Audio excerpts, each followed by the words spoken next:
Welcome to Not Milk Never Milk. Subscribe if you're lactose intolerant. You start by preparing Icloud so Gmail can integrate securely. Enable two-factor authentication on your Apple ID. This protects sync and authorizations. Once done, sign into iCloud. COM or Open System Preferences Apple ID iCloud to verify mail is enabled. You need either an app-specific password from Google or to allow OAuth access. This is why you configured security first. Make sure the Gmail account is accessible on another device, so you can copy verification codes quickly. This speeds the next steps. Now you add Gmail into iCloud Mail. Open iCloud Mail settings and choose Add Account or Other Mail. Enter your Gmail address.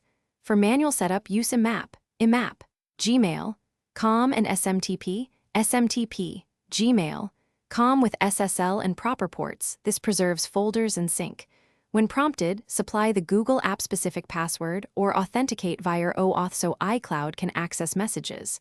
Once connected, test by sending and receiving one message.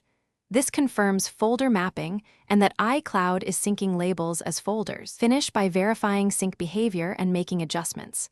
Check that Gmail labels map to iCloud folders and set sync frequency to your preference. This affects battery and data.